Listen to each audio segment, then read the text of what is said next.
we're gonna talk a little bit about the budgetary things, so, I'll turn it over to Melissa, we'll get going, and, we'll start with where we are right now in our expenditures. Yeah. Okay. Good morning, Mr. Chairman. Members of the board. Oh my God, very nice. So, we'll start off with our financial statements for November.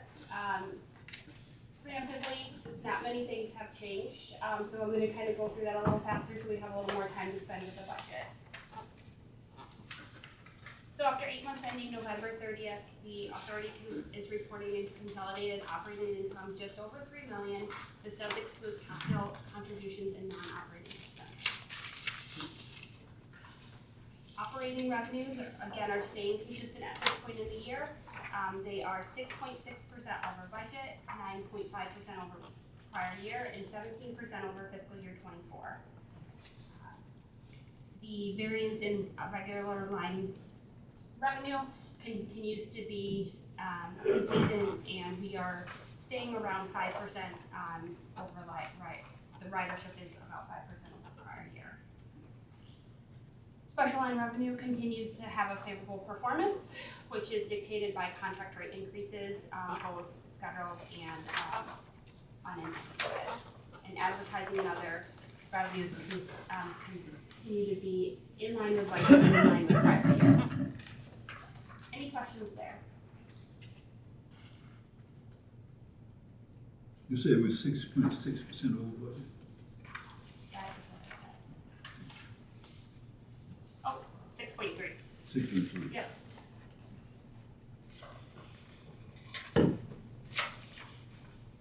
Yes, so 6.6 is overall, 6.3 is regular line.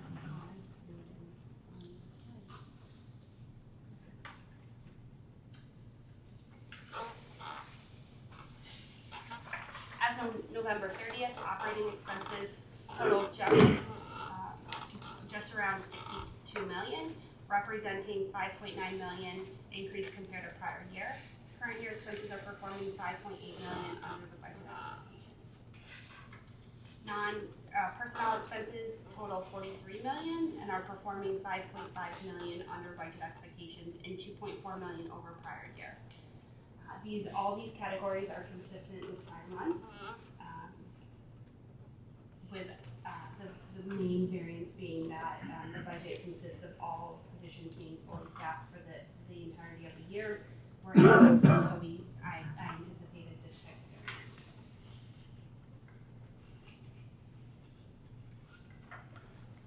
Non-personnel expenses total just under $18.8 million, $219,000 under budget, and 5.3 over prior year. Again, these categories are consistent with what I've reported in prior months, with the most notable one being risk management, and that has to do with current or prior year claims realized in the current year. Do we have any questions on the expenses?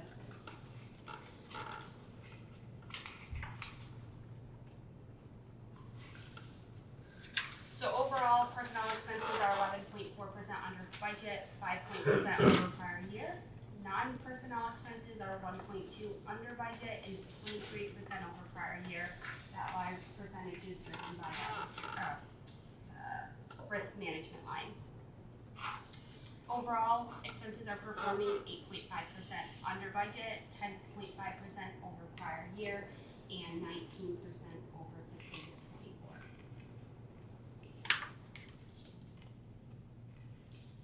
Non-operating revenues are 3.3% under budget, 3.7% over prior year, and 13% over fiscal year 24. With the most notable and favorable variance being mortgage reporting tax, that is still holding steady at 30% over budget and 27% over prior year. Any questions into our non-operating revenue?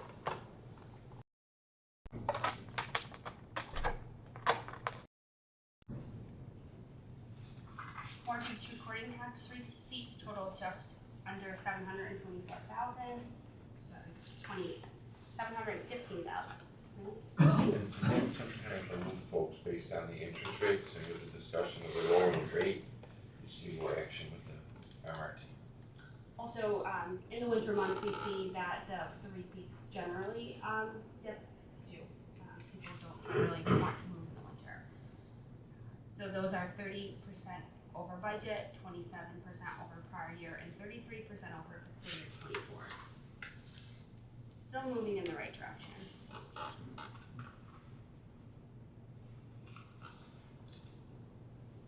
In regards to our investment report, unrestricted operating cash totals 16.2 million as of November 30th. In November, we did receive our annual STOA payment, and in those months, you'll see a spike in cash. Unrestricted board designated funds total 4.2 million. Subsequent to close, we did invest 3 million of the health reserve into a treasury bill. That treasury bill was invested in a 3-month bill with a yield of 3.56%.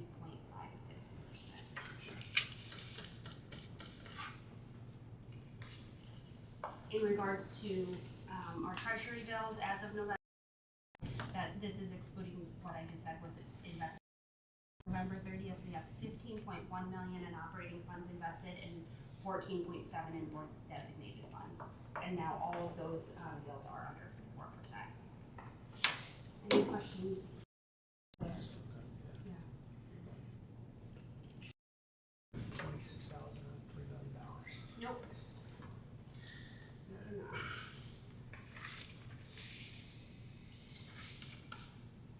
So during the month of November, operating cash receipts totaled 18.9 million. Again, 14.3 of our annual STOA payment. We did receive 600,000 in ATV match.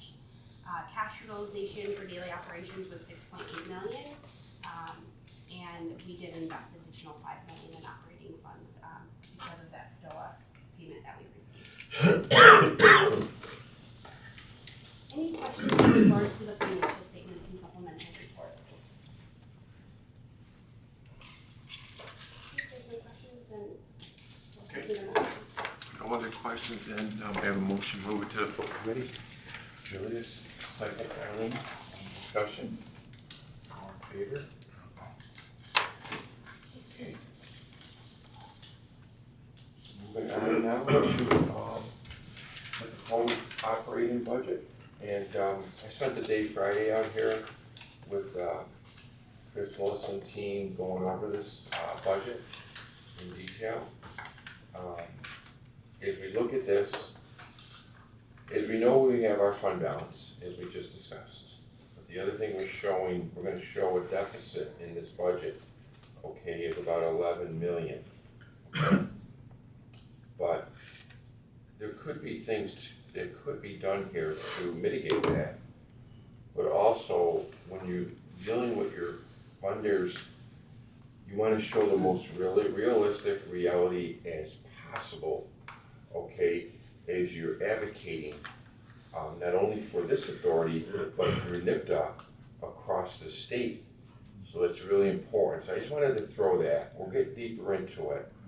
I'll turn it to Melissa. Robert, you got a question? No. Okay, so I just want to give you a little heads up what's going on here.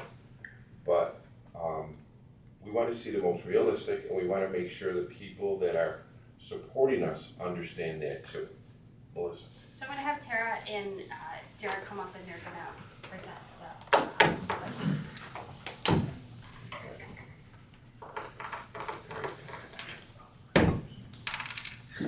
He's getting his intelligence from the outer space right now. I can see it. I love it. It's coming in strong. We can blame this on Kate and Melissa. It's your little part of Simba.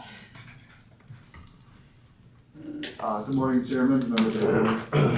As Melissa stated, I'll be presenting the part of the proposed 26-27 budget. So just to give you a general overview of our approach on the budget, we use a zero-based budgeting model, which means building the budget from the ground up based on needs and costs, rather than solely relying on prior expense levels. It's a team collaboration. It involves executives, directors, managers, most of which are in this room. We identify department needs, evaluate union contracts and contractual commitments, as well as identify operating and non-operating revenue sources, as well as capital revenue sources and capital improvement needs. Any questions?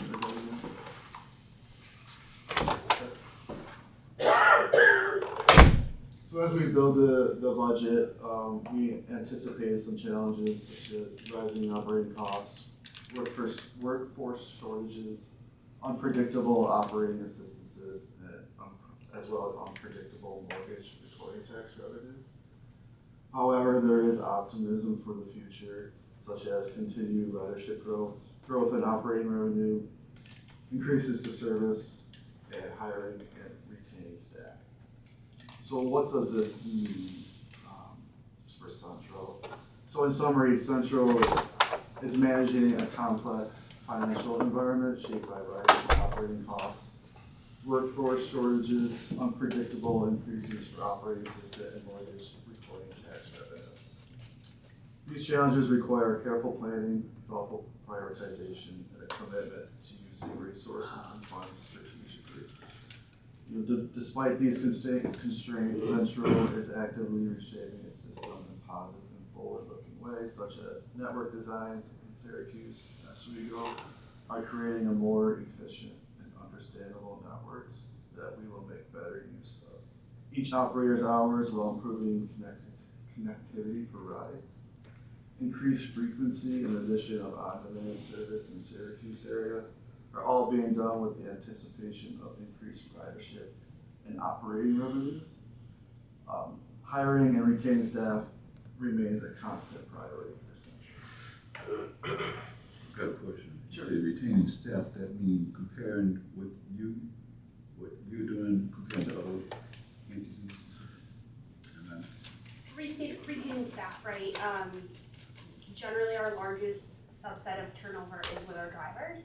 So we want to hire them and keep them here. And Jackie and her team is working really hard to make sure that we're doing that. Okay.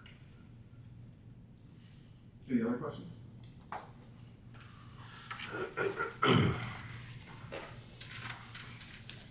The 26-27 proposed operating budget anticipates the following.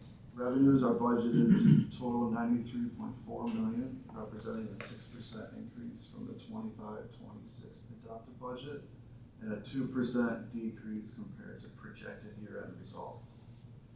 This decline primarily reflects anticipated changes in operating assistant and investment revenues. Expenses are budgeted to total $105 million, a 4% increase over the 25-26 adopted budget and a 10% increase compared to projected year-end results. These increases are driven by rising costs related to labor, insurance, healthcare maintenance, and contracted services. As a result, the authority anticipates a 26-27 budget deficit of $11.6 million. This projected shortfall represents a modest improvement compared to the $15.3 million deficit published in the 25-26 budget book. Any questions?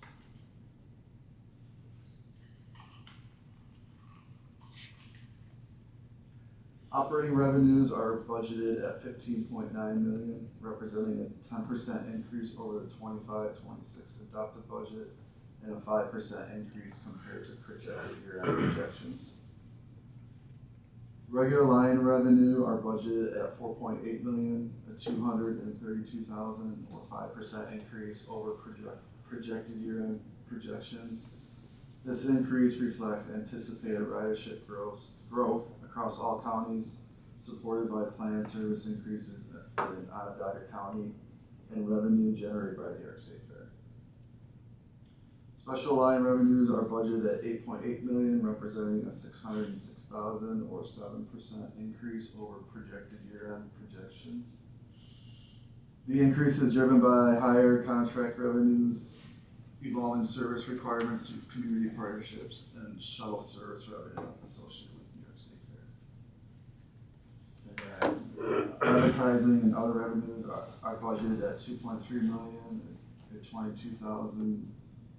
at 22,000 or 1% decrease compared to projected year-end projections.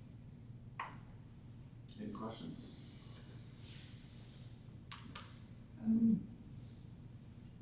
Going back to the deficit of 11, are we looking at it as the fact that because of COVID, there was a large increase, and we're not, in other words, we don't know what is coming to fill that, if we're gonna have something to fill that?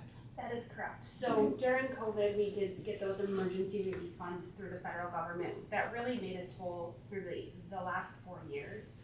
And now we're back to normal funding levels. So, well, you've been around pre-pandemic, so you recognize the deficits, right? Yes. We had like a $4 million deficit pre-COVID, and now this is just, would be normal growth if we would have never got those emergency relief Okay, funds.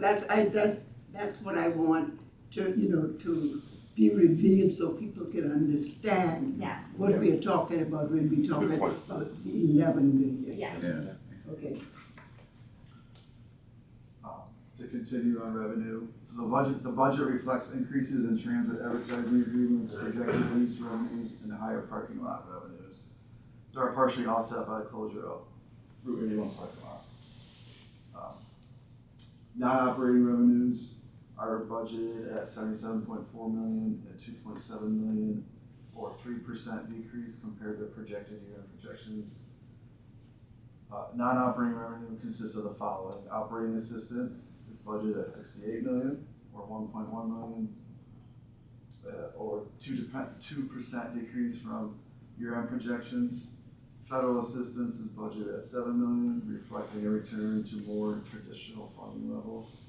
And state assistance is budgeted at 57.9 million, and remains flat compared to projected year-end results. Mortgage recording tax revenue, or MRT, is budgeted at 8.7 million, a 956,000, or 10% decrease compared to year-end projections. MRT is an inherently unpredictable revenue source and is therefore budgeted conservatively. Actual revenues may increase as the final budget develops. So in RT, they probably took a look at historic trends. Correct. Investment revenue is budgeted at 450,000, representing a 488,000 or 50% decrease from projected year-end projections. This decrease reflects expectations of lower interest rates in the coming year, as well as reduced idle cash available for investment due to projected budget deficit.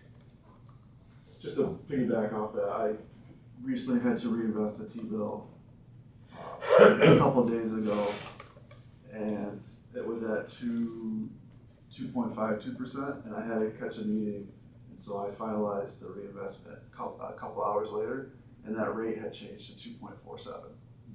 So they're moving. The maturity, Yeah, how long was it? 2 months. So they're moving the wrong direction. Depends on what side Yeah. you're on. Yeah. One question I have for you, on the advertising and other revenue, you got that area, you got it says a deficit there, what's that, 20? Yep, Yeah. so that's accurate, sorry. Yeah, go ahead.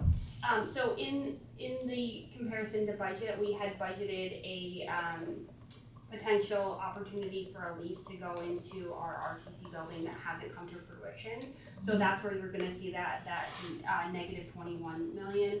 And then the change in the projection, obviously, we're going to adjust the current budget for that, as well as next year, the 81 parking lots, those will be going away in August. So those are the two reasons for those deficits. Things completely out of our control, unfortunately. Any other questions on revenue?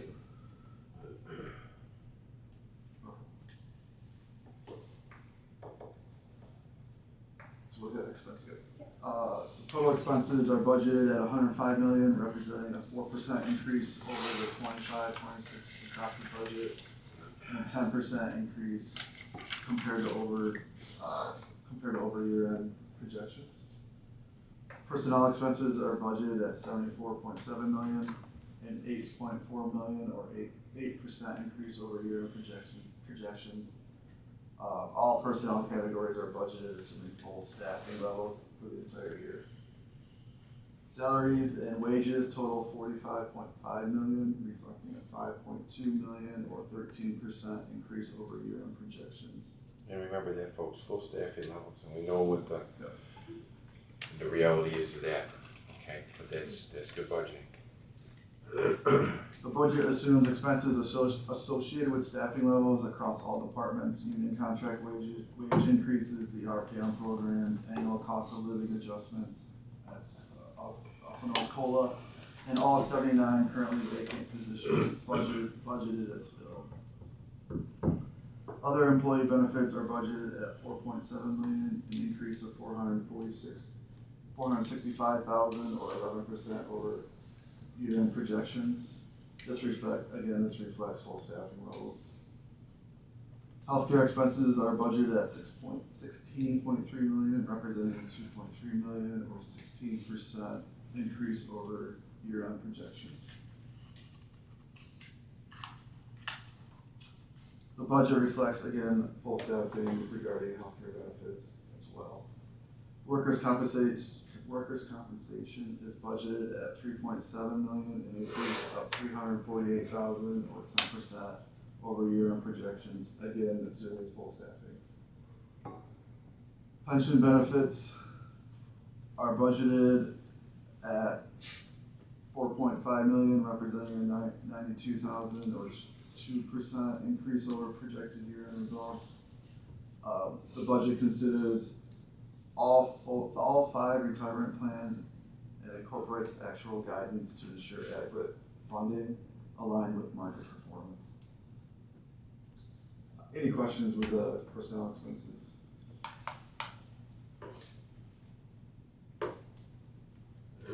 Non-personnel expenses are budgeted at $30.3 million, a $1.3 million or 4% increase over year-end projections. Risk management expenses are budgeted at $5 million, a $1.8 million or 26% decrease compared to year-end projections. Prior year projections include substantial claim costs related to incidents from prior years that were recognized in fiscal year 26. The 26-27 budget anticipates a return to more typical expense patterns with liability insurance premium increases consistent with industry trends. Purchase transportation is budgeted at $6.3 million, reflecting a $260,000 or 4% increase over year-end projections. The budget anticipates continued growth in paratransit service demand, partially offset by cost efficiencies achieved in the current year through streamlined trip planning by implementation of data software. Materials and supplies are budgeted at $5.2 million, an increase of $489,000 or 10% over year-end projections. This includes supplies necessary to maintain and clean buses and facilities, routine operational purchases, and one-time items such as New York State Fair signage, storage shed for the state fair, and a golf cart. Services are budgeted at $9 million, representing a $1.55 million or 21% increase over year-end projections. This includes both one-time and ongoing contracted services such as legal, audit, pension, maintenance services, as well as expenditures related to vehicle systems, software, advertising and marketing, and transit advocacy. Fuel expenses are budgeted at $2.8 million, an increase of $305,000, 12% over year-end projections. The budget reflects historical and projected fuel usage, anticipated fuel price increases, locked-in rates, and higher consumption associated with redesigned service networks. Utilities and other expenses are budgeted at $1.9 million, representing a $455,000 or 32% increase over year-end projections. This reflects anticipated utility rate increases for electricity, natural gas, and water, high facility related utility usage, employee training and development costs, and other operational support. Any questions? That's it for me. So now we're going to move into projections.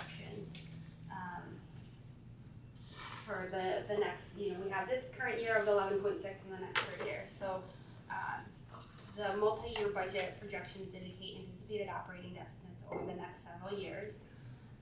The authority is projecting expected operating shortfalls driven by the following factors. Expenses increase approximately 4%. Operating revenues are also going to, we anticipate, year over year increase about 4%, but the non-operating revenue is, we're budgeting that relatively flat. So with these projections, the common question or the logical question is, what are our strategies to cover these budget gaps? So we do have some, actively working through those. So revenue related initiatives. So we are looking to expand our community partnerships through our Business Pass program. We continue to evaluate and negotiate existing contracts with community partnerships, making sure that we are aligning the rates in those contracts with actual cost of services. We will continue to invest idle cash when feasible to maximize those types of earnings. We are exploring optimizing our accounts payable process through the use of a commercial card. This could potentially provide us a rebate just by simply paying our bills from anywhere from 0.84% to 2.32%, depending on the transaction and volume of participants and people that will take an electronic form of payment. That's revenue that we don't have in this budget right now. We are still exploring those options. We're meeting with a couple banks in the next couple months. So we're excited about that opportunity. We're going to continue to advocate both on the federal and state level to help fund public transit and continue the message of how important it is to fund public transit. And then certainly, Derek mentioned this earlier, the efforts with the system redesigns. These will hopefully shorten headways, increase frequency, and then in turn would increase ridership, which then would increase revenue to us. Some expense initiatives that we're looking at are to continue to evaluate departmental needs, distinguishing essential department expenditures and non-essential department expenditures. We're going to investigate different types of rebate credits for alternative fuel sources. We are continuing to advocate for the return of the CNG fuel credit that previously would provide anywhere between $300,000 and $500,000 in annual revenue. And then,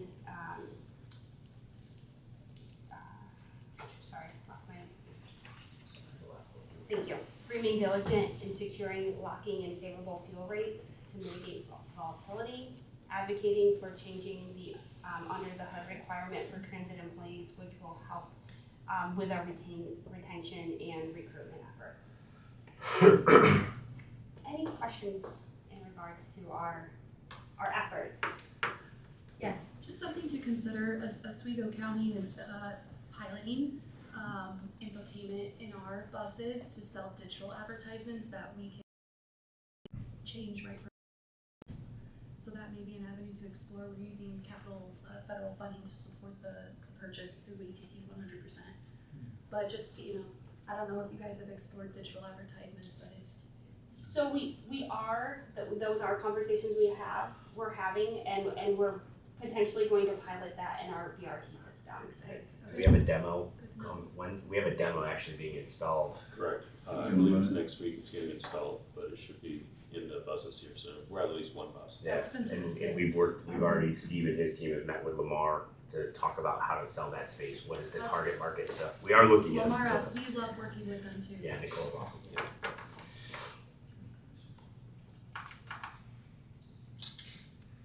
Questions? Go ahead. I want to compliment you on a good job you've done with the treasuries. Okay, you you took advantage of the negatively sloping yield curve, and you got short. However, the other side of the coin is you see the risk. When the things mature, you have to reinvest. Okay, the funds you're dealing with are in reserve accounts. Correct. Okay, and not all that money necessarily will be needed, in a month. Correct. What you might wanna consider doing is doing an analysis, and I'm not suggesting you look at 30-year bonds, but what I'm suggesting is you do an analysis of when you may need the money, okay? And then what you could do is, instead of putting all of the money in a 2-month, ladder the portfolio out a little bit. 3 months, 6 months, 9 months. Yeah. And then that way you could take advantage of now the positively sloping yield Yeah. curve. That's a good Yes, point. thank you. Good point. Yeah, cash flow. Yeah. Okay, any other questions on this? We understand where we're at? Can I add one thing to that? Yeah. Okay, you made a very good decision looking at the treasuries and not CDs. Because the CDs are only insured to $250,000, and the treasuries are very liquid. Yes. I mean, in the spread, the difference between the bid and the ask is minuscule. So, but had you bought CDs, you can sell them, but You're gonna, yeah. you're gonna pay a bigger spread. Yeah. Thank you. So specifically on the operating revenues, as explained, year over year, we're projecting a 4% increase. This, for operating, regular line revenues, we were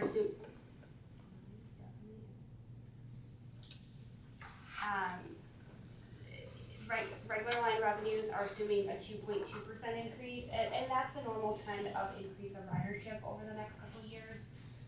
The special revenue, that's where we're going to see our biggest projected increase year over year of 5%. That has to do with anticipated partnerships, as well as that constant review of those revenue contracts to ensure that our community partners are paying close to what the service is costing. And advertising and other, we're assuming a 2.4% increase annually, and those are lease contracts, generally, primarily at the RTC. Non-operating revenue, we budget these very conservatively. Operating assistance, New York State assistance, federal assistance, we project that relatively flat, as well as mortgage recording tax. Generally speaking, our gain on the disposal of capital assets stays very consistent, around that 50,000, with exception if we have a big bus delivery, then that might spike up every 8 years or so when we're in a rotation. And then investment revenue, we are budgeting a smaller decrease in that. As we spoke about, the interest rates are going down, and then with a deficit, we will have less idle cash to invest.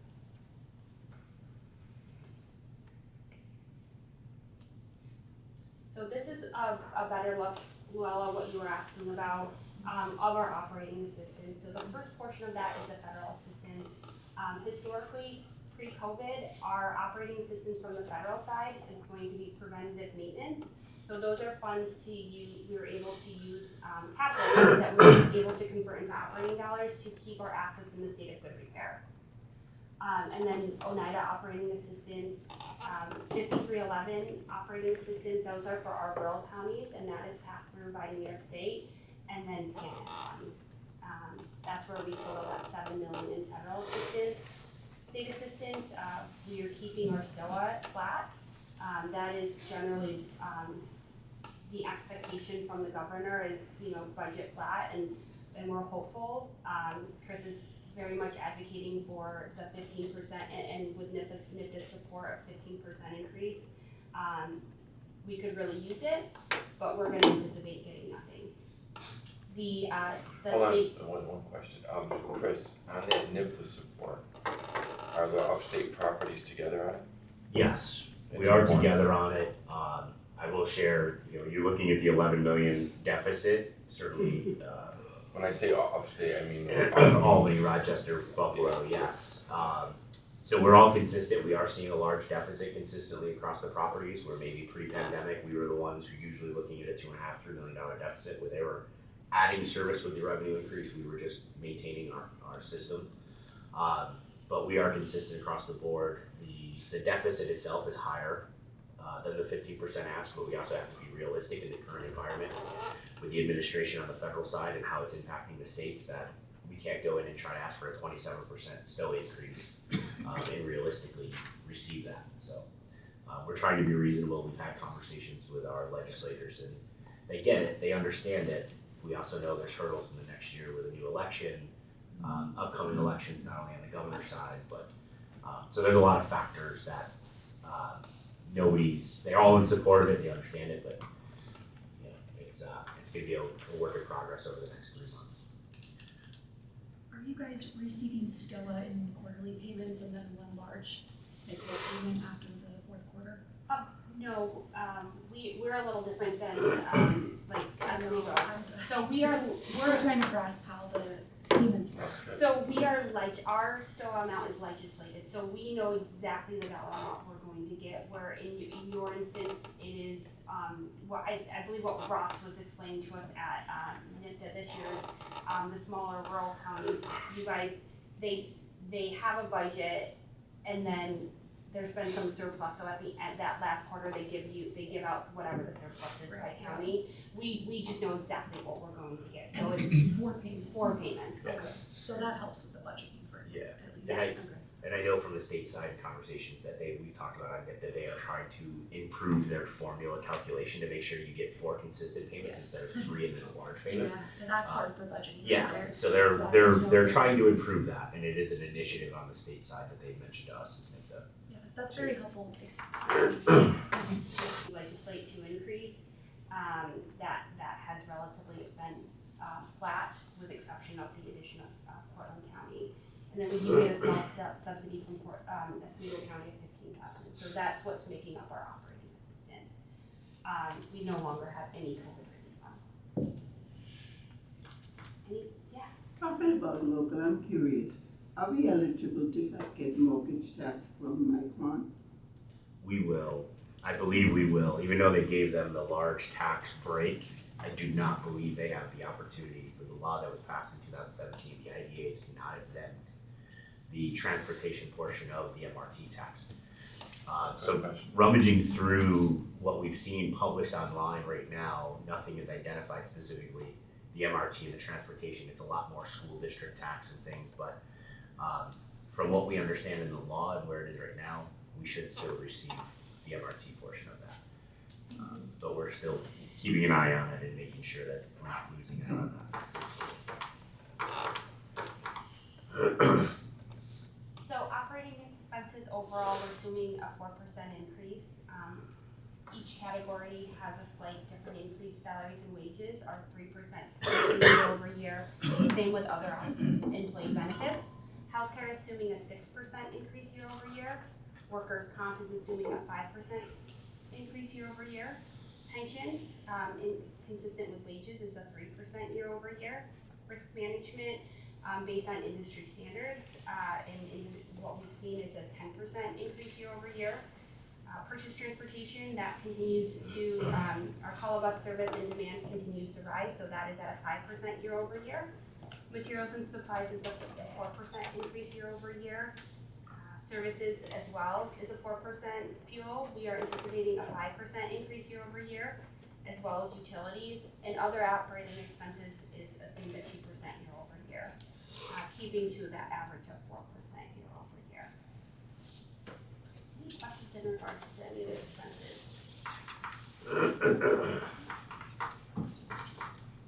Oh, one question, Yeah. This is my ignorance right here. I've been hearing over the administration that the healthcare thing's gonna be skyrocketing. Does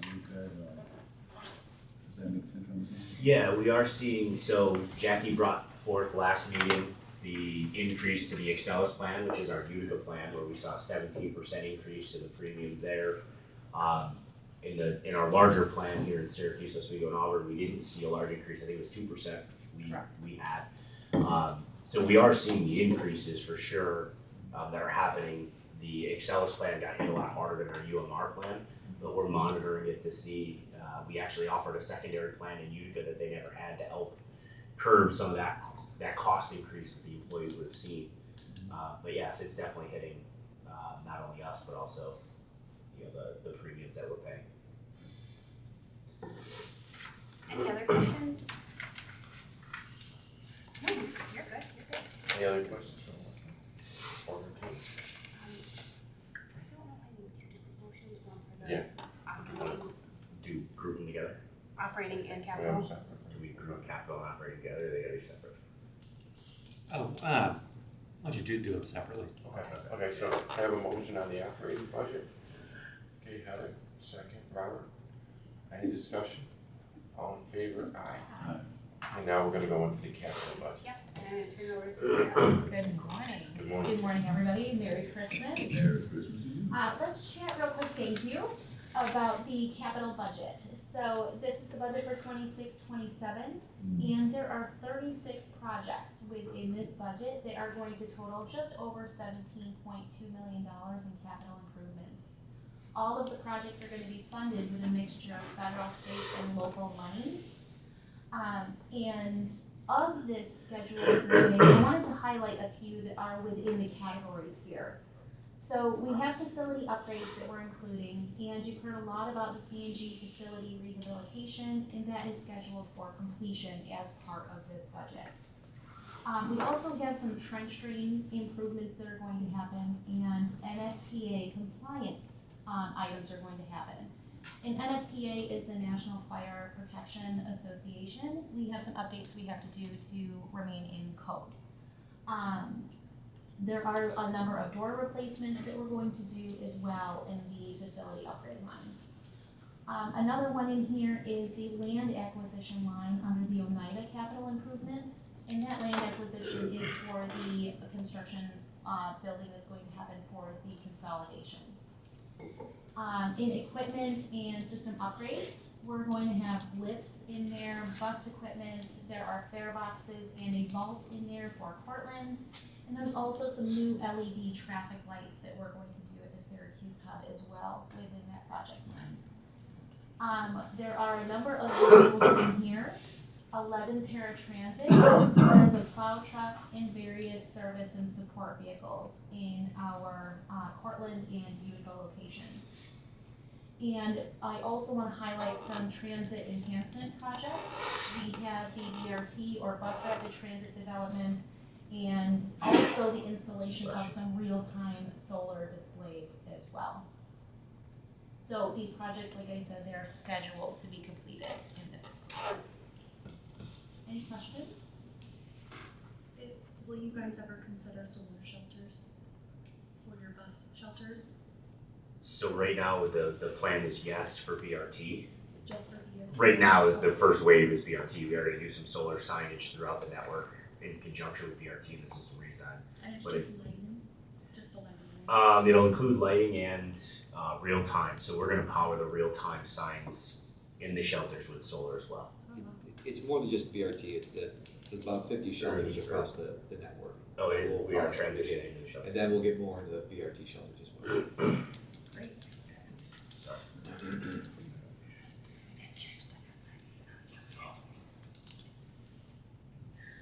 Any other questions?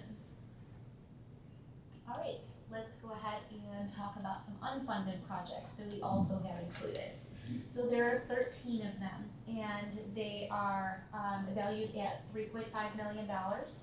And as always, we are going to continue to evaluate where we can find funding to get these projects completed in the fiscal year. We will be looking at capital surpluses, we can look at adjustments and project prioritization, and also the ability to latch onto some new capital funding sources. And some of the projects that are included in here within the building line are fire alarm device upgrades. Don't panic because it's fire alarm devices. Don't panic. There are flooring replacements and also exterior signage for each of our facilities across the system. In the land improvement lines, there is the concrete repair and pavement sealing projects. And in office equipment, we have the general software acquisition, we have tablets, and various office supply needs. Any questions? The, office equipment, is that where you're gonna put your security and stuff like that? So like a security badge, yeah, there'll be various printers and things that will, go into that project.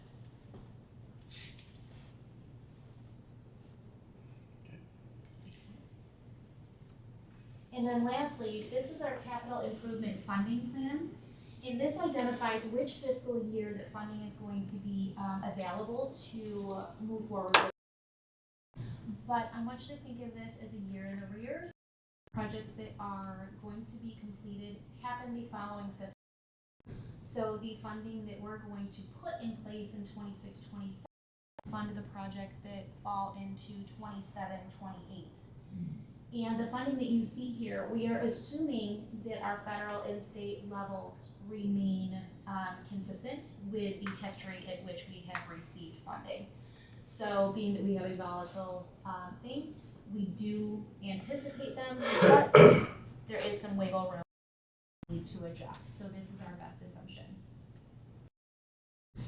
And some key highlights here that are included over this 5-year period is the bus rapid transit project here in Syracuse, the construction of the new facility in Oneida for the consolidation of Utica Rome services, and also the fixed route paratransit and service vehicles that we anticipate in the next 5 years. I do want to highlight though, in the 29-30, we do have the $33.5 million deficit or currently unfunded for the Oneida facility. So we are actively competitive awards for competitive awards. Last cycle we were not awarded the bus money for BRT. We did get the $21.44 million is award that we received from New York State for their debt program. So we're actively pursuing other opportunities. We'll know when those come available, and we're always looking at any outlier grants that might not be traditional, as well as pursuing any state opportunities that come available. And Jeff is going to give a project for Oneida, but one of the things we're here for, they want to see the funds being used. They want to see shovel-ready projects. They want ribbon cuttings. They want the money to be available, used, and see the results. Jeff will talk, we're really at the 30% drawing phase. The land acquisition is going to happen this year, so we're hopeful as we get a little bit closer to the timeline of construction, we will be in a better position to maybe be more competitive in these funds because they're going to award us the funds and then they're going to see it be used right away. So any questions about the capital plan? Question on the capital. So, these are fluid, these things move. It's, if we get the funding, if we tweak them, and always costs and everything else, hopefully. They'll stabilize. Good. This was good, Tim. We got a motion to accept that motion. Made a motion. Julia, second. All in favor? Aye. Good job, team. Good job. Good job. Yes, and I also just wanted to add, to Derek's point, this was an extreme team effort. Executive staff, directors, management, all of the finance team, so procurement team, the accounting team, the payroll team, grants administration. We put several hours into this budget process, so I want to thank everyone for their input and their hard work as well. Great job. Good job. I'm glad you guys are staying on top of this thing because of the new administration coming in here, the local and all, what's going on 2026 and stuff like that, A lot of things happening, we're going to shake it. So we're gonna go on to resolution 38. Caitlin's gonna talk about the software and maintenance agreement. Good morning, Caitlin. Mr. Chairman, good morning, everyone. Good morning. So this is the resolution for the multi-year software maintenance agreement with Trapeze Software Group. This will be paid for with operating funds. So So this is a sole source procurement with Trapeze, as this software is proprietary. We utilize this to support our transit operations, mostly with operations and service development departments. Yeah, this is done, we've been using this now for, I know, 20 20 years. I know Yeah. 20 years, we've been here. 25, so, yeah. Yeah, So the total cost of this 5-year agreement is $1,614,208. Now we are looking to enter into this agreement retroactively to June 1st of 2025. We did hit some roadblocks in getting an acceptable agreement with the vendor, but they have continued to provide support, so we haven't been without in this interim time.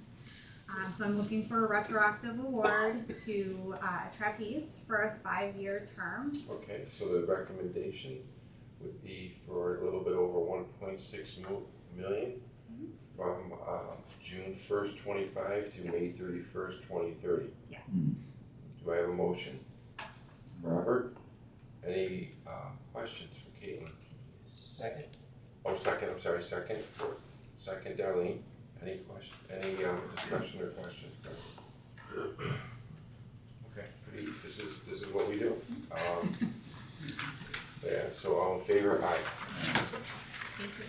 Very good job with that. Thanks, Kate. Okay, Melissa, anything else to discuss? Okay, let's take a little bit of a break then. Thank you.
start, we all set over here?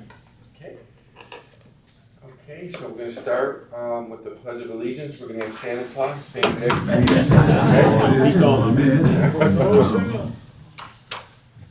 Allegiance to the flag of the United States of America and to the republic for which it stands, one nation, under God, indivisible, with liberty and justice for all. Okay. We have a quorum present, next meeting, January 23rd, Pension Committee, let's hope the market's still doing well. Audit and Finance, Board meeting at 10. May I have a motion to approve the regular minutes of November 21st. Julia, second. Heather, any discussion? All in favor? Aye. Okay. Chris. All right, thank you, Mr. Chairman. Good morning, everybody. A few highlights, some continuation conversations that we talked about even earlier this morning. We are actively hitting the ground running on our 15% NIFTA STOA ask, along with some other things, certainly in conversations with Cortland joining the authority. We were hoping to get some dedicated revenue for the Cortland service. Rochester now looks to be taking over Yates County, so they're looking for something. So we're gonna try to come together with a joint effort to increase funding for these type of county, what NIPDA is calling, New York State DOT is calling regionalization. So we're gonna continue to push for that, but the 15% is a go. The, not in my report, but just throwing it out there, the state of the state will be January 13th at 1 p.m. So hopefully after that, we will see what the proposal is in the executive budget, which helps Melissa now determine if there's an increase. Certainly, the budget office asks us to plan for flat increases, but certainly anything above flat is beneficial. So we'll continue to push for that as we start lobbying and pushing our lobbying into the coming year. The holiday season events, this is something that we're growing in and taking a lot of pride in. We talked about the Roller Express that hit the streets earlier last month. That has been a very successful program. We're seeing it, I think, of the 32 dates that we had selected, somewhere 20 to 25 of those dates had actually been filled with providing transportation to individuals and organizations that may not have other means to get the lights on the lake. But another part of our holiday event is the Stuff-A-Bus.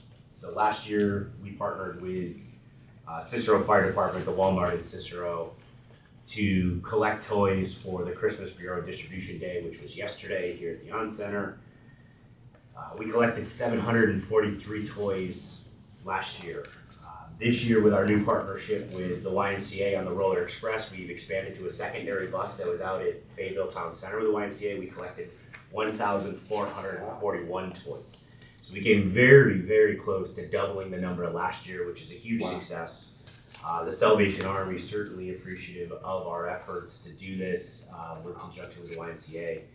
We did a toy drop-off last Friday and unloaded 2 bus loads of toys to help kids of all ages have a Christmas, essentially, that may not have an opportunity to. So we're very excited about that and continuing to see that grow. We're already having conversations about what next year may hold, as we see the Roller Express expand, as we also see this toy collection program expand. A lot of these efforts really are done right now in Onondaga County, and our efforts are trying to expand these into our subsidiary locations, Oswego, Auburn, Oneida, and Cortland. So very excited about that and seeing the holiday season and the benefits we do. And it just tells our message of moving communities forward, helping our communities grow and giving opportunities. We do move people A to B, but we do a lot more behind the scenes. And this is an opportunity to showcase that. On December 13th, we participated in the 2025 Onondaga County Wreaths Across America program. So this is the laying of wreaths at the Onondaga County Veterans Memorial Cemetery. This is the first year we've been asked to participate. We do this in Oneida County with the VFW, but this was Onondaga County's reached out to help us, or the program here in Onondaga County. So working closely with the director there, Ellen McCauley, she reached out, asked if we could do a shuttle from OCC to the Holly Hill Veterans Cemetery. They had some safety concerns with the number of people showing up and parking along Howlett Hill. If anybody's traveled that area by OCC, the shoulders are narrow, parking is difficult, and certainly this year, if you remember December 13th, we had quite the snowstorm here in central New York. So they anticipated, 300 to 400 volunteers. They ended up with calling us last minute saying 600 volunteers, and actually on the day of 1,000 people showed up to help lay wreaths at the cemetery. There's 6,400 burials at the cemetery, and they're hoping next year to cover all 6,400 with wreaths. So they're already engaging in with us to provide the service next year. Kudos to Raman and the operations team, because we did not anticipate 1,000 people showing up. They got extra buses up there to help them out. Kept up, and that just again is continuing what we do to support the community. An event like this that means so much to so many. Next year the event is December 19th. They've already engaged to have us be part of that again. Another thing I want to call out is we talked about some of the federal money that Melissa was talking about. So this coming Monday, Congressman Mannion has asked us to hold a press conference here at Syracuse to talk about the $9.2 million. It'll happen down inside the garage on the low and no emissions grant that we were awarded last month. We certainly appreciate our federal partnerships on that. Participating in it will be myself and the chairman, Mayor-elect Owens, Mayor Walsh, and Congressman Mannion. If anybody wants to come down and be part of the event, you're more than welcome to. It should take place at about 11 o'clock, so if you want to show up a little bit before, between 10 and 10:30, you're more than welcome to. What day is that again? That is this Monday, the 22nd. So we are finalizing details as we speak, and I think Steve just finalized most of everything this morning. So that'll happen on Monday here. The other piece I want to call out for the board's knowledge is recognizing Heather for her award from Oswego County for the 2025 Rural Health Champion by the Rural Health Network of Oswego. We didn't get a chance to talk about it, Heather, if I could do this or not, but I figured it's good to let the board know and certainly let the staff know your efforts in Oswego County are recognized by your counterparts in Oswego County. And Mary Ellen Chesborough, who's a friend of my wife's and the family, provided the quote that Heather spearheaded several key initiatives to improve transportation services in Oswego County. And under her leadership, mobility management development is growing to offer more transportation resources, including the new Ride Oswego app. So kudos to you and Oswego County. We're seeing the efforts, and we certainly appreciate the partnership to continue to see Oswego County's transportation network grow.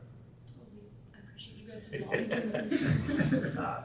And then from there, it's the continuation of the usual conversations, the NIFTA, the SMTC, the Arcadis, that we talk about routinely throughout the board meeting. Any questions from me? Julius? So you get toys and stuff with the YMCA, right? We collected through the Stuff Bus. They were one of our partners, yeah. Are you getting anything from Toys for Tots, or you participated in that? So this one was with the Christmas Bureau through the Salvation Army. So we have not partnered with the Toys for Tots program. But we're looking at other avenues that a lot of our collection is around the holiday season, which we know is a certain need. But we're also hearing from our counterparts in the community about during the summer events, there's a need for like the Boys and Girls Club and some other youth organizations that don't have athletic equipment. Yeah. We did one back in July. I was on crutches, so 2022. I'm trying to think when I was on crutches or my Achilles. We did an event for school supplies with the partnership with the Syracuse Mets. Yeah. So we're trying to branch out to get outside of just toys and try to find other things. And staff is providing feedback too. So. And I'm glad to see you doing that, because before I retired from Kennedy Square, we had with the Coach for Kids. Yep. We were with the International Coach. We got a award for that with all the local cleaners, because they have a lot of leftover coats that people don't even come and pick up. So with our community part, we might be able to participate in that and work with the community centers and stuff like that. And that'll be a good connection for them. Yeah, absolutely. The marketing and communications team has been all over this. I've kind of given them free reins, but set the directive of what are we doing for next year. Let's do more. We like to call it thinking outside the bus. But yes, good concept, and that's really what we're pushing to try to drive. How do we do more things throughout the year instead of trying to sandwich everything from October to December? That's where you draw closer to the community. Yeah, and stuff like that. exactly, and that's what we're doing, and the marketing team is doing a fantastic job to do that. We're seeing the growth, we're seeing the partnerships come in, the effort with the Roller Express that we've been doing now for 4 years, and it was really small to do 5 trips a year. Yeah, And this year we did 22 trips, or 21, 22, something like that. but I found out that, a lot of kids does not have the proper coat. 'Cause I was looking at it this morning, it was raining. These kids standing out there in the rain, they don't have type of coat and stuff on. So my heart is going towards that, because we got an award for that, working with the coastal kids from New York City, and I still have some participating with that. Yep. And if you remember with Brenda's retirement message, last month, she had talked about it. She used to actually collect hats and gloves and give them to the kids when they got on the bus. So some staff members here have inquired to say, how do we continue that program and grow with it? So the marketing team has already talked about that idea as well. Yeah. So it's in the works. Fueling futures, just Yeah. Fueling futures. Okay. Yeah, 'cause you know, we did collect food and stuff with the, food. Yep, we did that a couple of years ago. But the Stuff with Bus has been very successful. And how do we take that outside of just Christmas or the holiday season? Any other questions for me? Moving along, keeping it going. Jeff. Thank you, Chris. Good morning. Good morning, members of the board. Heather, you have a candidate. Yes. All right, well, you'd asked about it, and I had said December, and it was anticipated to be December, but it looks like it's going to be January, February timeframe that we're going to be putting the system in. I'm so interested. Please let me know. Absolutely. We're testing a few options. Yeah. We looked at several to see cost and opportunities, uploading data. Driver barriers, I just want to give the board an update. The replacement of the barriers and glass stanchion lockout mechanisms are arriving in batches, and we're getting them into the buses as soon as we can, between repairs and PMs and everything else. So it's a work in progress. It's going to be several months before this gets completed. CNG station. The CNG station's first electric skid has been successfully commissioned and is operational. While there's been some control issues, the reason is that this skid is actually not underneath Trillium's controls. It's underneath the old control system. So all it's really doing is pushing pressure to the system, and the other system's controlling it. It's successfully pressurizing every bus to about 3,600 PSI, which is fantastic. We're looking forward to the next couple of skids coming in. What do we got? About January and February timeframe is when they're going to be installing the next 2 skids, and hopefully a March timeframe of completion. I hate to have to report this, but last night we had an issue. The new skid went down. We got Trillium coming out right now to fix it, but this is to be expected because it's a work in progress. The Utica Garage. I don't know if Melissa can bring up. Oh, here we go. So here is a runner of the Utica Garage. Wendell, our contractor, has identified a spot which is on Broad Street near the post office in Utica. And they've created some drawings. They're going to continue to create drawings. The next steps for this is the initiation of the environmental review process, which is NEPA and SEEKR.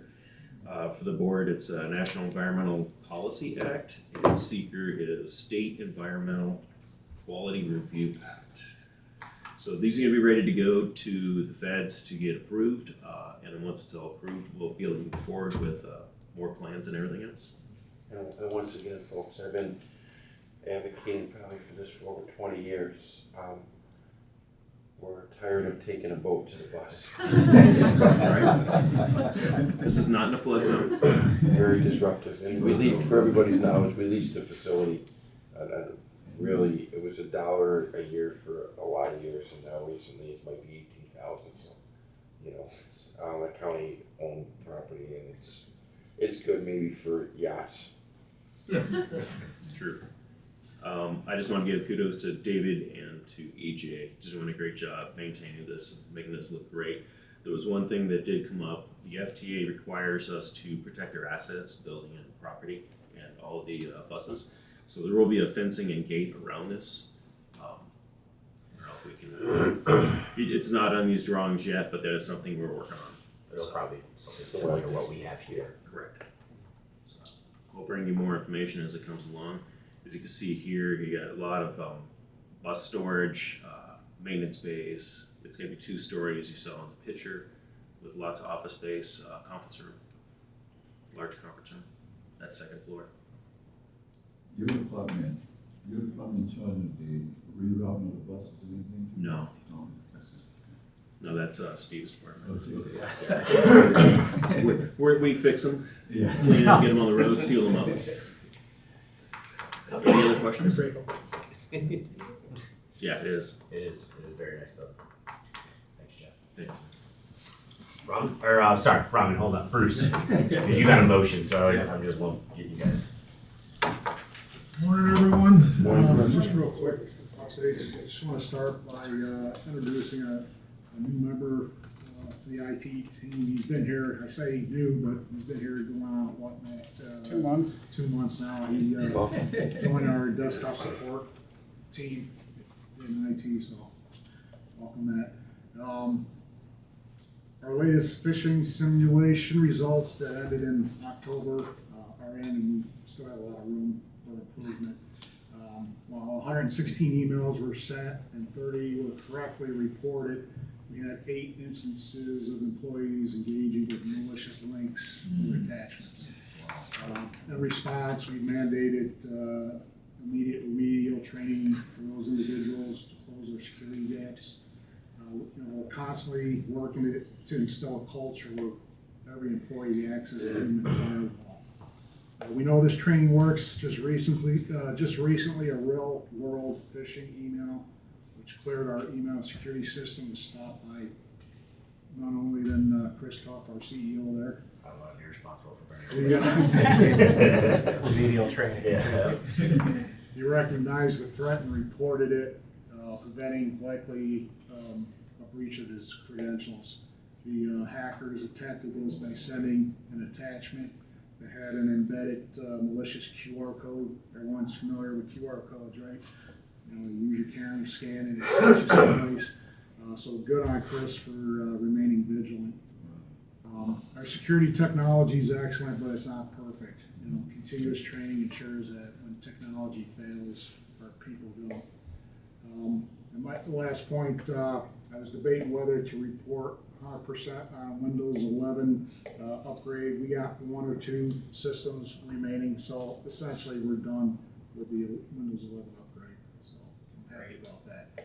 And with that, that's all I got, unless anybody has any questions. And you have to stay on top of that because they get so much sophisticated right now. Yeah, the problem is they're using, with the advent of AI, the bad actors are using AI to generate these emails, put things together. It's very convincing, I'm sure you It looks like the original, Yeah, and that's why you gotta remain hypervigilant. Any questions? Good job. Thank you. Actually, Steve, or Ron, I'm gonna go to Steve, just because of the agenda that Nick has. So, Me? yes. Oh. Yeah. I get confused.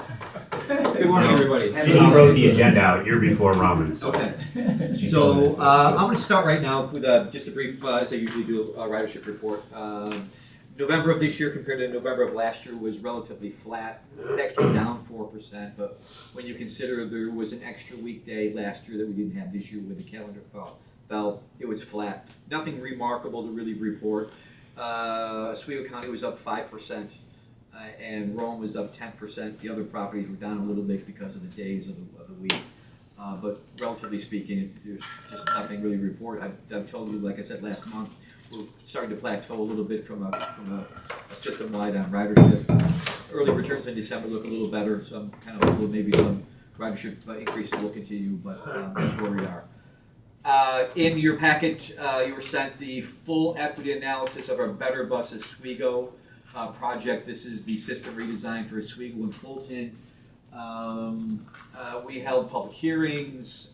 This equity analysis is very similar to the preliminary equity analysis that we provided from an analytics standpoint. The only thing that's different in this equity analysis is we've really combined all of the public comment that we received from our public hearings. The city of Oswego public comment was almost nil. It was very easy. Fulton was a little different. There are some concerns with the area that we're changing in Fulton. I'm gonna give you a little bit of an overview of this. Just want the board to be aware. It's a little deep in the weeds of what we normally do at this level, but I want the board to be aware of the particular situation that surrounds the location of Fulton Mills. If I'm gonna go through this a little bit, this is our proposed, this is the proposed, the new service area for the city of Oswego. We've talked about this before. It's streamlining the service to 3 routes, increasing the frequency to every 45 minutes. It's simpler, easier to read from a user standpoint. Almost no comment on this at all. Everything's been very positive. We've spoken to students. We've spoken to other stakeholders within the community. I think this is going to be really good for the city of Oswego. Easy access from the SUNY campus to Walmart, and those other really important apartment complexes that we serve are going to be served more frequently. So we're really excited about what's going on in Oswego. Fulton, I want to show you the before and after. This is the before service that we have. It runs very sporadic. It doesn't have a regular pacing to it. You really need to schedule to figure out where you're going. In particular, I want to draw your attention to the Fulton Mills area here, where we currently have a bus stop that's out front here. Travel to the back of the facility.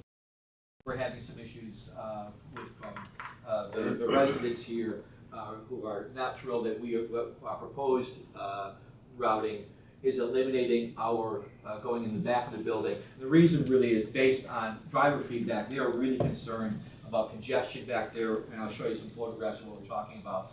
It's vehicular congestion, narrowing of the street, really wonky turn, and also just a lot of pedestrian traffic in this traffic circle that we have to navigate. The system in itself, again, it's streamlined, it's easier, it's going to pace at every 80 minutes. This service will run. It'll be on a regular drum beat so people can anticipate when the buses will come. It's more regular, it's easier to understand. Getting deep into the weeds again now here with this Fulton Mills. This is the area we're talking about. We currently have a bus stop that serves the front of the area, but we also come around this curve in particular, I'll show you, and come back here. We serve, there's a back door here, and we serve this circle, and our buses have one option. When they come down here, they've got to navigate the circle, and they have to turn around, and they have to go back. If this gets congested, what happens is, there's a parking lot here. We end up setting a bus through a parking lot, which is not ideal. High risk for having accidents and whatnot. I'll show the next schedule. This is the turn I'm talking about. This is perfect. This is straight off of Google Earth. And the concern that our drivers have is, because of these bollards here, we have to make a right-hand turn. We have to swing out in the oncoming lane. This is problematic when other vehicles are coming. It gets really worse this time of year when there are snowbanks. The vision coming around this turn is not great. They almost have to really kind of hope and guess that there's not another vehicle coming sometimes if a vehicle's coming this way. So they've expressed some concerns about doing this on a regular basis. This is what happens when you get further down the road. This is that building here, all this parking. This narrows to one way. So if there are vehicles coming this way, our buses have to stop. It's a highly congested area to be bringing. What we have is a 30-foot bus that comes through here. The next photograph I'm going to show you is this is what they do. This is real time from the front camera of our buses. So now we're trying to get to this circle. We've got a vehicle parked here. We have a vehicle parked here. We have a vehicle parked here. The driver had to make that left-hand turn and go into the parking lot to get around. Situation here where somebody else is somebody's being loaded into a vehicle here. Again, we have the conflict here where the driver's like, I don't want to have to go around this person, and they're making that turn. This is a photograph that I took, that I went up there, and this is the type of just pedestrian traffic that is in the circle. These are just people hanging out in a regular day. This is the circle that we have to navigate. And our drivers, again, when they see this, they're saying, I'm not going to go down there. I'm making that turn. The problem is going through a parking lot is not ideal. Right. It's even a worse situation in many cases. We had a situation in Portland where we're trying to do the same thing in the Servant area, and we actually had an accident. Luckily, nobody was hurt, but we did some damage to the vehicle. And we told the hospital at that point, we can't serve their front circle. They understood. They said, we get it. So what we're trying to do is really remove the bus service from back here. And this is the area where we want to serve. This is the front bus stop that's currently located in the front of the building where we have the other stop. So we'll have all of our stops here. We want to put a shelter. We're going to try to figure out how we're going to put a shelter or where we're going to put a shelter. But we've talked about installing a shelter because the residents are concerned that it's not convenient. Back there, what they were doing is they're waiting inside for the bus. Yeah. Well, that sometimes works and sometimes doesn't. Our drivers aren't trained to stop at a stop and wait for people to come out. They're trained that if you're at the stop, we'll stop for you, otherwise we continue on. So here we want to put a shelter, have a stop here, and inside here we've talked about having a real-time information system where people can say, okay, our system can tell you to the minute when the bus is going to arrive, and there's going to be a little map that shows the bus coming down the road. So if we install that, then the wait time outside here is going to be reduced. And we'll have a shelter here where we can install, where people can wait and be safe from the elements. The only concern that's been expressed about this is that the police department is not thrilled that we're going to potentially block traffic here. The next slide will show you about how far we are from the corner. There's a concern that this corner of this road, it gets a little congested. Vehicles making a right-hand turn here. If our bus is loading, it could back up traffic. I get that, but we stop on roads all over the place. We have 5,000 stops in our system. A lot of them do the exact same thing, and we can't control the traffic patterns. Our job is to get people on buses to remove traffic from your community, and I just feel at this point it's in the best interest of everyone that we have a bus that stops here with a shelter and all the other amenities. We might be able to move this down a little bit to create a longer roadway for traffic to kind of back up a little bit before we move, but we currently have a stop. We haven't had any problems now. Having more stops there, I still think is the best option for all the community members. So that's kind of what we thought we would do. Is there one more? Julie has a question. Steve. Just a question? Yeah. Did you do a survey with the people and how they want? We've met with the folk. We did an outreach session there, and the majority of people get it and understand it. There are a handful of individuals though who like the fact that they had a nice kind of personalized bus service where the bus would pull up and obviously our drivers do a great job, but our drivers sometimes would sit there and wait for people to come out because they knew. Other drivers wouldn't do that. So what happens is you have a problem where you have one driver being courteous and trying to do the right thing, but creates a problem where it creates habits of individuals thinking that the bus is always going to stop and wait for people. How many minutes do they for the wait? At least 5 minutes or something like that? What's that? How many minutes do they? No. It depends. I mean, it depends. I mean, sometimes they will, one particular driver will actually kind of peer in the glass way there and kind of see in there. Okay. But the same driver is the first one to say, I'm not going to deal with all those people sitting there, and I'm going to turn that bus around and try to get back out. So with snow and congestion, that whole area gets narrowed. So I just want you all to be aware of what we're doing there. My recommendation is that we get out of there and try to reduce the conflict there. I think there's still going to be some concern with some individuals at that facility, but we're going to work with them to mitigate all their concerns. And with the police department's viewpoint of everything, and I get it, but we're trying to do the best we can to move people and get traffic off the streets. So I'd like to make a comment. So from a county perspective, we support this transition and this move, especially from a transit perspective. I'm also at this facility quite often, every week, and I'm not exaggerating. I'm there all the time. Our smaller buses also serve here, so there's a lot of traffic and congestion down here. I think that the bus being in front, it opens up access for more public riders to ride the bus as well. So call buses are still going in the back of the building. Yeah. So residents that are really struggling still have access to apply for call bus, and so they're not really getting anything taken away from them. It's just improving safety, and especially with the new point system in February, we want the drivers to be really diligent and safe over there. One thing I was looking at, you know how commercial does things over and over again? Maybe you can get a free spot. Free spot where you can just, maybe a few seconds advertising, and get it in people's mind, because, you know, if you change your mind, you can get the things done, you know. Does that make sense? Yeah, why don't we try to set up a travel training session there? Yeah. I think that would be a good Yeah. avenue into, hey, this is all Yeah. the launch coming out. Because you get it to them over and over again, it becomes harder now. Any other questions regarding? Okay, with that, there is a resolution, that, we're asking that the board, act on the resolution that would, Any other questions? put these service changes into effect on January 26th. Any other questions for Steve? Okay, if not, I have a motion for it. Okay, second, Darlene, any discussion? All in favor? Aye. Thank you very much. As we call up Ramen, I just want to, Steve, Bren, Paula, kudos to everybody there. Paula does a great job putting together this report for you guys to review. I think if some of you that have history on the board have seen these reports evolve over time, there's a lot of data in here, but I know from the team itself, and certainly with Heather's help, we've had a lot of conversations with the folks in Oswego County to get this to be successful. So kudos to everybody involved in that as well. Good morning, Mr. Chairman, members of the board.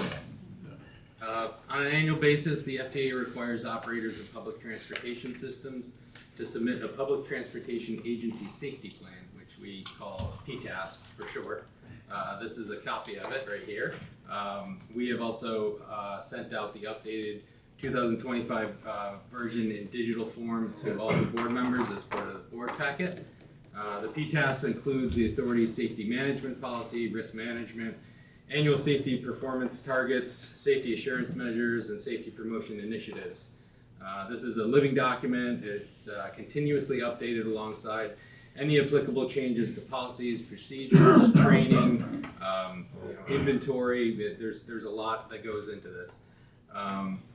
Please note that New York State Public Transportation Safety Board, PTSB, also requires that we have a system safety plan. To ensure that we're not duplicating our efforts, we actually, this is a composite safety plan that it covers all the requirements for both federal and state. So it is both the New York State and the federal plan. Some of the updates for 2025 plan include revisions to safety performance measures, objectives and targets, as well as risk mitigation strategies. The addition of maintenance safety committee. We already have a driver safety committee, but one of the additions for 2025 was the establishment of a maintenance safety committee.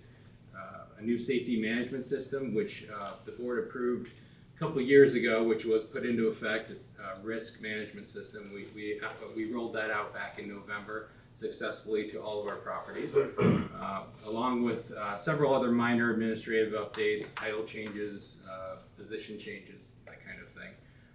So prior to submission to the FTA, the plan has to be approved by an 8-member labor safety committee, which has already taken place, and then it has to go on for board approval. So at this time, we're requesting a motion for the board to adopt the 2025 Centro Public Transportation Agency Safety Plan. A lot of words there.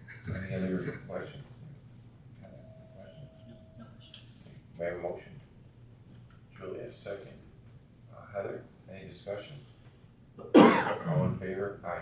Thank you. Thanks, Ron. Also, kudos to the team on that. This is not an easy task. It requires several departments to come together to make sure the policies are updated, the information is updated. So it extends, the operation team is a big part of it and headed up, but Jackie's team, the safety team, the labor, Jeff's team, it touches every department. So it comes together to make this happen. It is an annual review, right? Correct. One question I have for you. The route, since we're on the block of West Kennedy, which department is that? That would be Steve and Brent. You know, when we were doing the street on 3 on the block, the bus would be routed through twice right down to West Kennedy. So you reroute it again down to come down Midland again. Is that going to be permanent route? Does that make sense? What I'm trying to say? Is that because of Because they're doing the streets and everything on We don't know about It will be, it will.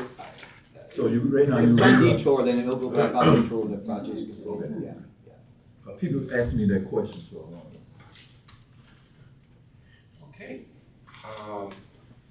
moving on to Audit and Finance Committee, all these were discussed in detail this morning. I know it's, first motion that was moved to the full board was, let's went over statement of revenues and expenditures, which seemed to be little change from prior months, but seems to be in a good place. Motion was made to bring it to the full board for approval. May I have a motion? Okay, Luella, second. Julie, any discussion? All in favor? Aye. Also, Melissa and her team went through the 26-27 proposed operating budget, realizing challenges that we could face at this point, but as we know in the business that we're in, it's quite fluid as we see where our funding sources end up and where our advocacy ends up. But it's good to hear that our upstate partners are together on their advocacy. But it's a budget that shows full complement of individuals, and I think it's a conservative approach, which is good. Motion was made to bring it to the full board for approval. I have a motion. Luella, second. Darlene, any discussion? All in favor? Aye. Also, Melissa and her team brought forth the capital budget, which I guess the capital budget, what I would say immediate plans for projects, and then long-term plans phased over multiple years. And that is something that's also moving based on funding for these projects. But I thought it was well put together, and I think the board also thought that. So motion was made to bring it to the full board for approval. May I have a motion, please? Heather, second. Darlene, any discussion? All in favor? Aye. Also, Caitlin brought forth Trippy Software, which is a sole source for a resolution. And that resolution is 3A for a contract which would be just north of 1.6 million from June 1st, 2025 to May 31st, 2030. May I have a motion? Luella, second. Darlene, any discussion? All in favor? Aye. We did approve the resolution 2D. We already approved that. Okay. Any old business? Joyce? Go ahead, Julie. With Southwest Community Center, we want to thank the board and everything for participating in their 50th anniversary, which is similar to we have our 50th anniversary here. We really appreciate that, and we just had dinner last night. I didn't get a chance to make that, but anyway, that is a good way for us to continually with our connection with the community and stuff like that. And I think we are getting closer. I'm looking forward myself, as being a young 80-year-old man, continue participating with getting Central even closer to the community and stuff like that. Right. Sounds good. We appreciate it. Great venue, good cause, and this is where we need to be. Anybody else comments? Old, future? With that, I'd like to just say, I hope everybody here has a great holiday season coming up. You know, you don't have to watch yourself. Eat whatever you want to eat. And, you know, carve it out. Carve it out. But no, really, it's, on behalf of the board, we appreciate and value everybody here. It's very important at all our properties. We know the challenges that are in front of you. We know the hard work you do. I mean, you bring us, you know, it's all the case all put together by the time you bring it to us. We don't know how it took to really make it. And we all appreciate your efforts. And Mr. Chairman? yes, sir. The Central plan to participate in the new administration coming up, with the inauguration coming up. Chris? We have a great working relationship with the administration. with Mayor Walsh and now with the mayor-elect. We know a lot of our staff some of the staff are sticking around, as we saw Corey being appointed her deputy mayor, which from SMTC and the team, we've created a good relationship with Corey herself and through the mayor Walsh's administration with Mayor Owens. So we continue the communication. They will be here on Monday.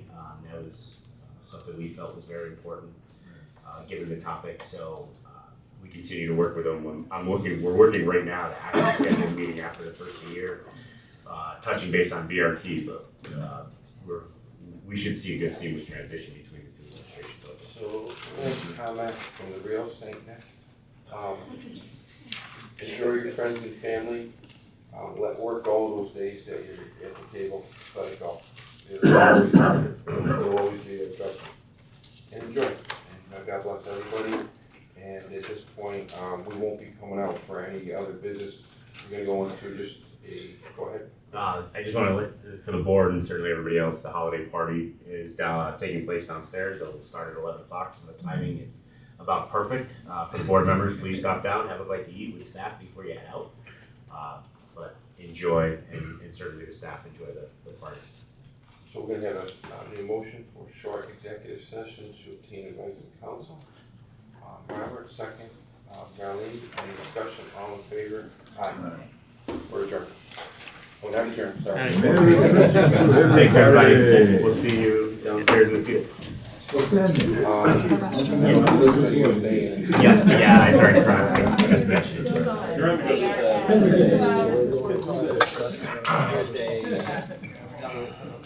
It should be very quick. Or text Billy, I can probably. Yeah, let's add you to the list so I can call.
We got it back on. Okay, at this time, no action was taken in executive session. Everybody,